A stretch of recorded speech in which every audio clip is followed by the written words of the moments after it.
हम समझ गए इस पृथ्वी पर कोई वीर नहीं है जो इस धनुष को तोड़ सके। तब तक क्या हुआ, आज महाराज जनक कहने लगे हमने ये शर्त बेकार लगाई, हमने ये बेकार लिख दिया कि जो भी वीर इस धनुष को तोड़ेगा, हम समझ गए इस पृथ्वी पर कोई वीर नहीं है। और बोले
जनक ने कि अब हमारी लड़की से विवाह करने वाला कोई नहीं है, क्या हमारी सीता ऐसे ही रह जाएंगी। तब तक क्या हुआ, शेषावतारी लक्ष्मण खड़े हो गए। जवाब दिया, क्या कह रहे हो जनक, पृथ्वी पर कोई वीर नहीं है। अरे तुम्हें नहीं पता है यदि आज्ञा जो गुरु की पाए जाऊं,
पृथ्वी पर कोई वीर नहीं है। अरे तुम्हें क्या पता है। तब तक गुरु विश्वामित्र कहने लगे, बेटा लक्ष्मण तुम बैठ जाओ, तुम्हारा कोई काम नहीं है। राम को इशारा किया है कि बेटा राम उठो, जनक के संतापों को दूर करो और इस धनुष को तोड़ो।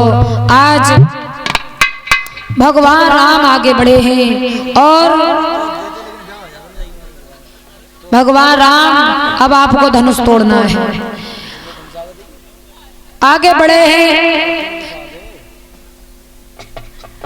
धनुष के पास में पहुंचे भगवान राम। सीता मन में ये विचार करती है, हे प्रभु, हे माता रानी, ये धनुष इनके हाथों से टूट जाए। और भगवान राम आगे बढ़े, राम धनुष तोड़ो।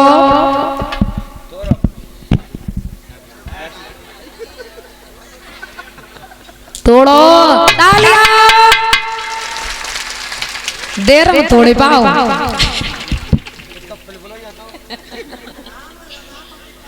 बोलिए रामचंद्र भगवान की।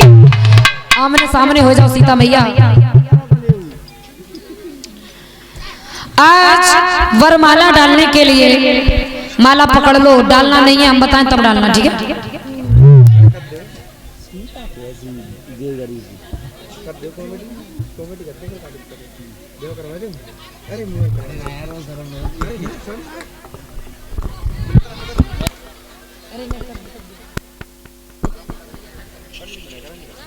इधर मैया सीता आगे बढ़ी हैं। भगवान राम सीता से बड़े हैं और सीता छोटी सी हैं। सीता की उम्र है 5 साल 7 महीना और 6 दिन की उम्र में आज मैया सीता भगवान राम के गर्दन तक नहीं पहुंच पा रही हैं। तो संग की सहेलियां कहने लगी हैं कि झोंके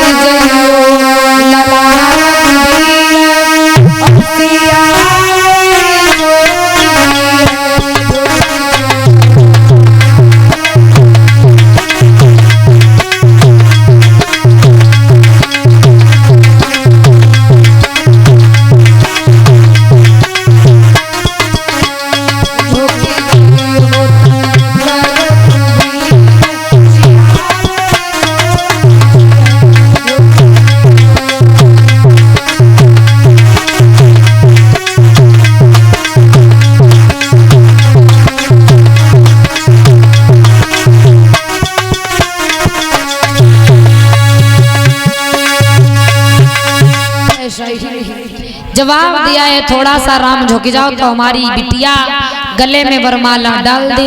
अब राम झुकने चाहे तब तक लक्ष्मण कहने लगे, भैया ससुराल में झुक रहे हो वो भी भाभी के सामने, और अगर अब झुक गए तो पूरी जिंदगी भर झुके रहोगे, फिर ना उचकने वाले। राम फिर सीधे जवाब दिया, अब नहीं झुकेंगे। अब संग की सहेलियां लक्ष्मण से कहने लगी हैं, तुम ही कुछ करो और इनकी वरमाला डलवाओ।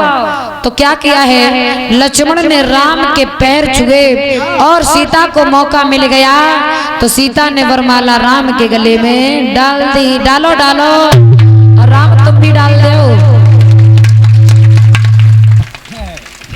बोलिए रामचंद्र भगवान की, सीता मैया की।